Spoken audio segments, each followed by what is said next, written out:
kaum salaf. Kaum salaf itu kaum terdahulu.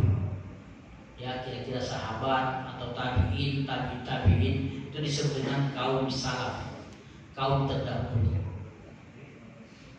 Kaifa tastaqbiluna Ramadan? Bagaimana kalian menjumpai Ramadan, menyambut Ramadan? Suasana hatinya seperti apa? Atau suasana kebatinannya seperti apa kalau hendak menuju Ramadan? Karena kita sudah malam keempat, berarti kita agak maju sedikit.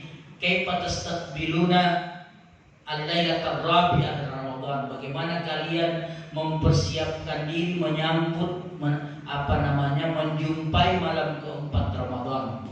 Ini dari saya kan, dari saya. Lalu dijawab, kalau orang ini menjawab, maka ahadun minna, tidak ada seorang pun di antara kami yaj'alu ayyastahil, berani menjumpai Ramadan. Kira-kira begitu bahasanya. Berani bertemu dengan Ramadan. Tidak ada seorang pun di antara kami, ini kaum salaf, yang berani bertemu dengan Ramadan atau menjumpai Ramadan, bertemu Ramadan, wa fi qalbihi dzarratu hiqdin, dan sementara di dalam hatinya ada sebesar biji zarrah. Biji zarrah itu kita bisa menerjemahkannya sebiji atom yang terlalu kecil mungkin. Sebiji kecil lah kira-kira begitu tentang al-hiqd. Apa itu? Al-hiqd itu adalah kebencian, kedengkian. Nah, Bapak Ibu sekalian, kita mulai dari sini dulu. Mulai dari sini. Mari saya mengajak diri saya dan kita semuanya, ayo bersihkan hati kita dari semua rasa dengki dan benci. Ini berat, tetapi harus kita lakukan. Harus kita lakukan. Sebab nanti ini menjadi syarat diterimanya puasa dan seluruh ibadah kita di bulan Ramadan jika hati kita suci. Mengapa bapak-bapak dan saudara-saudaraku, ibu-ibu yang berbahagia, ini penting buat kita semuanya? Karena kita baru saja melewati pesta demokrasi. Dan kita berbeda partai. Kita berbeda pilihan.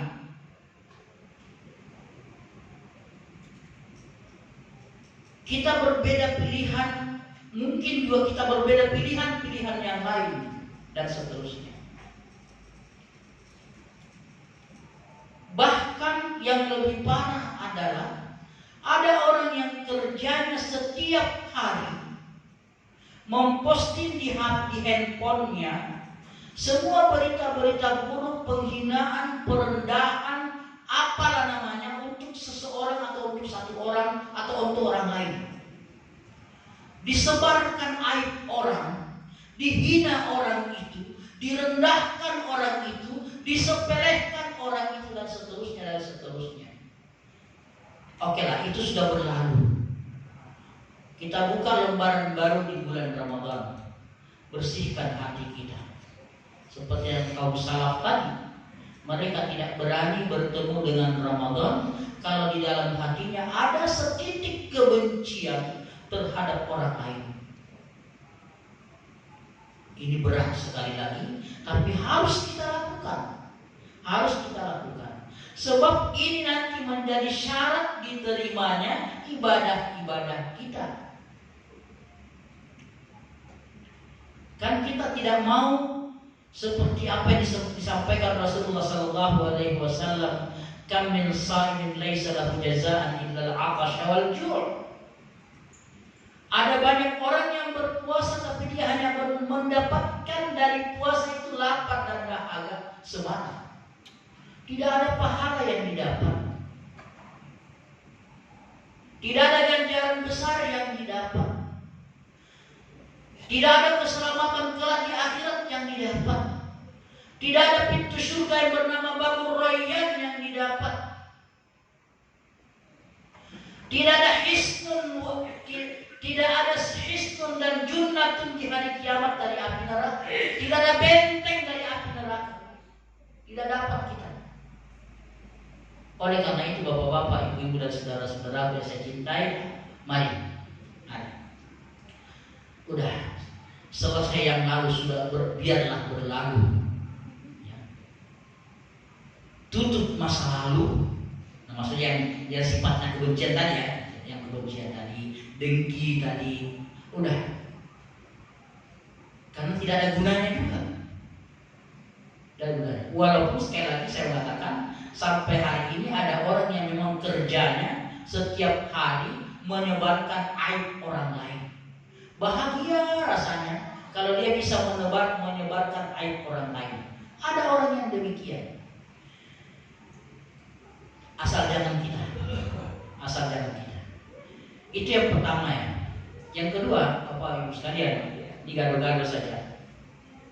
Puasa ini spesial. Spesial banget. Sangat spesial. Dan saya kira saya sudah pernah menyampaikannya di sini. Sekedar mengingatkan atau mengulang saya.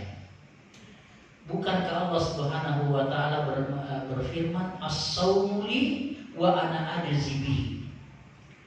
Puasa itu milikku dan akulah yang akan langsung memberikan balasan nanti di hari kiamat. Ada dua hal keistimewaan di sini.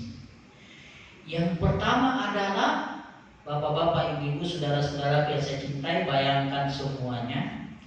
Jika dalam keseharian kita, kalau mungkin di komplek kita kan pejabat tertinggi itu ketua RW Pak ya, pejabat tertinggi ya, atau ada Pak Camat di sini tinggal, ya Pak RW ya, Pak RW yang paling tinggi jabatannya di sini di komplek kita. Bayangkan Pak, kalau misalnya Pak RW datang memberikan perintah, lalu kemudian amal atau pekerjaan, perbuatan yang kita lakukan, semua warga melakukannya, itu oleh Pak RW nanti diklaim sebagai miliknya.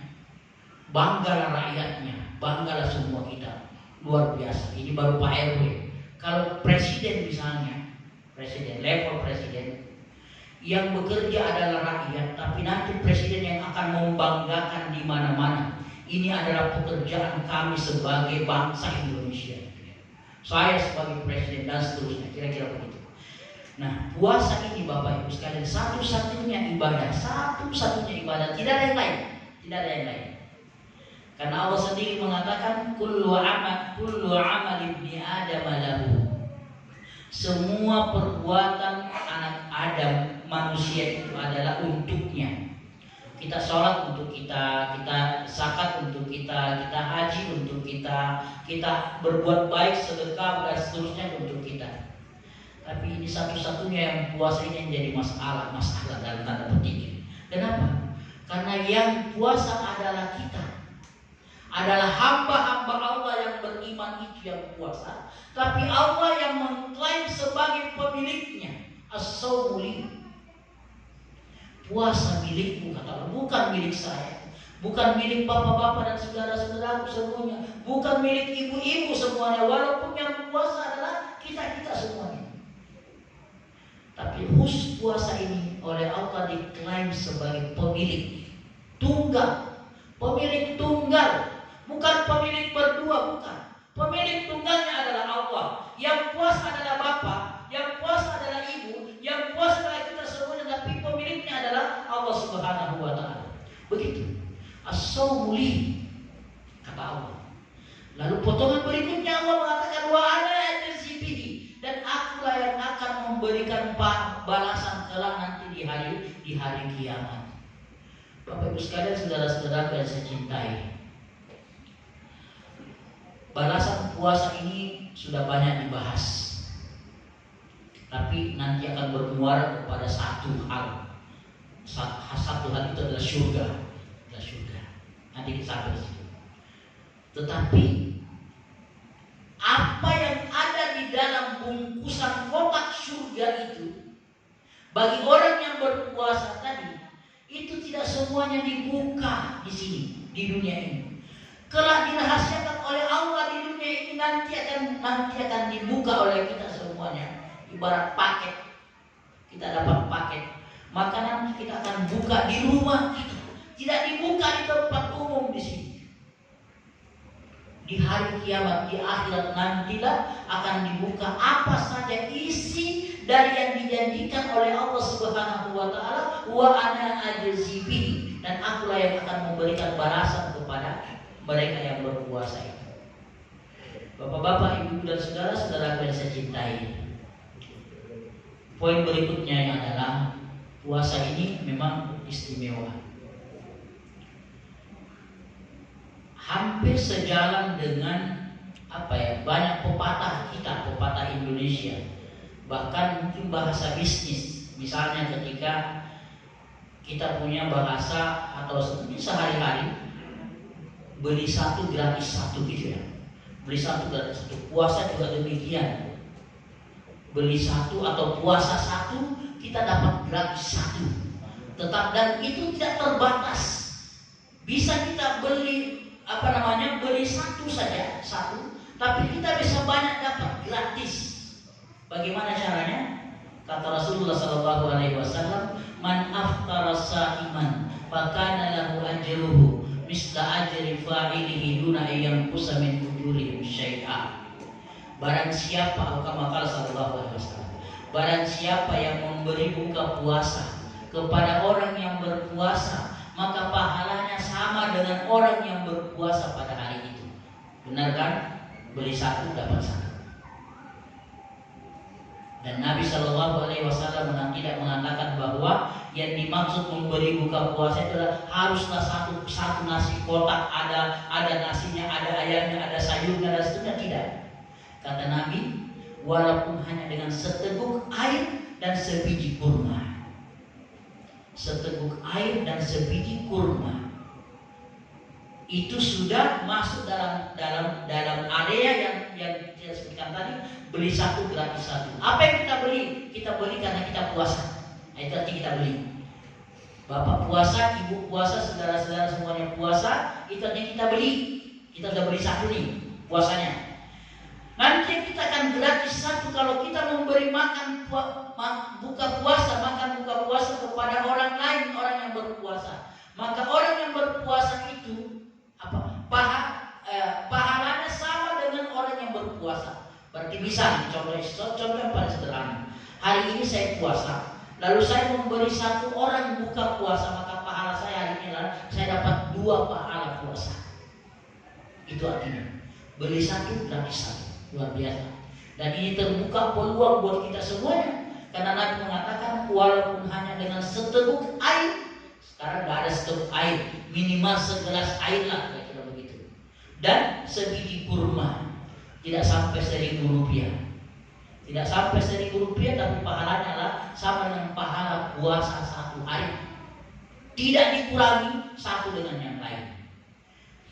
Yang ketiga atau berikutnya adalah, Bapak Ibu sekalian, setiap kita kan ingin sehat. Itu naluri manusiawi kan. Setiap kita tidak ada yang mau sakit.